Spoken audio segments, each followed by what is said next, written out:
फागुन की अमावस थी। उस दिन सूर्यास्त के पहले सूर्य देव को ग्रहण लगा था। पन्नालगढ़ सूर्य ग्रहण के काले अंधेरे में कुछ देर तक छिप गया था। सूर्य ग्रहण देखने कुछ लोग बाहर निकले। शंभूराजे भी अपने महल के ऊपर से सूर्य ग्रहण देख रहे थे। वैसे महारानी यसुबाई वहां पे आ गई। महाराज को वहां से खींचते हुए कहने लगी, युवराज अंदर चलो, इस समय सूरज का मुंह देखना अशुभ होता है।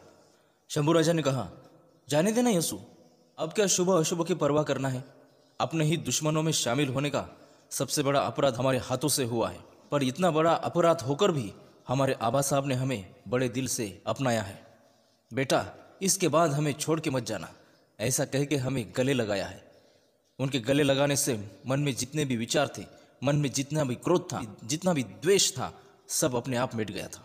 ऐसे ही 4-5 दिन गुजर गए। शंभूराजा अति चिंताग्रस्त अवस्था में अपने महल पर आ रहे थे। यसुबाई ने पूछा, युवराज क्या बात है, इतने उदास क्यों? हमारे आबा साहब की गुजरे 15 दिनों से तबीयत ठीक नहीं है, उनका उठना बैठना भी बहुत मुश्किल हो गया है। क्या बात कर रहे हो? यसुबाई ने घबराते हुए अपना हाथ शंभूराजा के दाढ़ी के नीचे लगाते हुए कहा।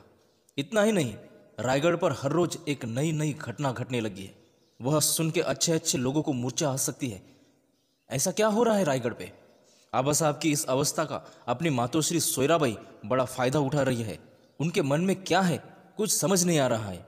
उन्होंने सीधे रायगढ़ की नाकेबंदी करना शुरू कर दी है। अगं भाई, काय सांगता काय? हाँ यसु, सभी तरफ डर का और शंका का माहौल हो चुका है। रायगढ़ के दरवाजे तो अंदर से बंद हैं। कड़क नाकेबंदी से किसी को अंदर प्रवेश नहीं। राहुजी सोमनाथ, रामचंद्र नीलकंठ, प्रहलाद निराजी की यहाँ वहाँ धामधूम शुरू है। रायगढ़ के नीचे 10,000 की हथियारबंद फौज तैनात है। यसु, अपने रायगढ़ पे कोई अघटित साजिश हो रही है। युवराज का चेहरा चिंता से काला नीला हुआ था। यसुबाई की आंखों में पानी आया था। युवराज, मुझे लगता है कि हमने यहाँ से फौरन निकलना चाहिए रायगढ़ की तरफ। समय बर्बाद नहीं करना चाहिए हमें। वही समझ नहीं आ रहा हमें क्या करें हम।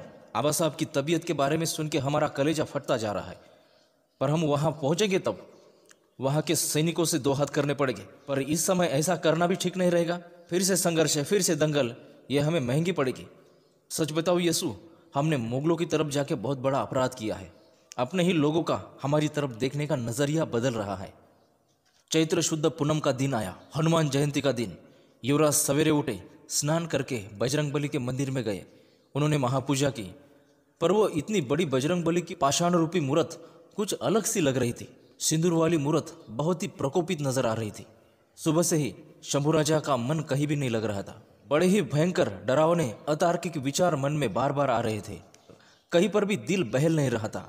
शंभूराजा ने यसुबाई को कहा, यसु, हमें अपने आबा साहब की बड़ी फिक्र हो रही है। उनकी जान खतरे में है, ऐसा बार बार हमें लग रहा है। यसुबाई के मन की भी अवस्था कुछ इस तरह ही थी, पर वो अपने पति को समझाने की कोशिश कर रही थी। आबा साहब की चिंता मत करो युवराज, वो तो खुद सिद्ध पुरुष है, उन्हें दीर्घायु मिलेगा। और उनकी उम्र भी क्या इतनी ज्यादा है, 50 बरस होने में अभी 1 महीना भी बाकी है। इस मराठी मिट्टी को उनकी ज्यादा जरूरत है, और कई लोगों की दुआएं उनके पीछे है, उनके साथ है। शाम के समय कवि कलश शंभूराजा के महल में दाखिल हुए। उनके पीछे ही शंभूराजा के 2 जासूस भी आए। वो बहुत ही घबराए हुए नजर आ रहे थे। वह कहने लगे, हमें भी क्या, रायगढ़ पर किसी को भी प्रवेश नहीं। शिवाजी महाराज की तबीयत बहुत ज्यादा खराब हो चुकी है युवराज, वो अपने जगह से हिल भी नहीं सकते। मेरे शंभू राजा को बुलाओ। मेरा शंभू कहाँ है, मेरा शंभू कहाँ है, ऐसे कहते रहते हैं। दूसरे जासूस ने कहा, कुछ लोग तो ऐसे भी कहने लगे कि अपने छत्रपति शिवाजी महाराज पर महारानी सोयराबाई ने विष प्रयोग किया है। यह सुनकर तो शंभूराजे और यसुबाई तो अपने होश खो बैठे। शंभूराजा नीचे गिरे, वो फुट फुट कर रोने लगे, चिल्लाने लगे, कैसे जाए हम हमारे आबा साहब के पास।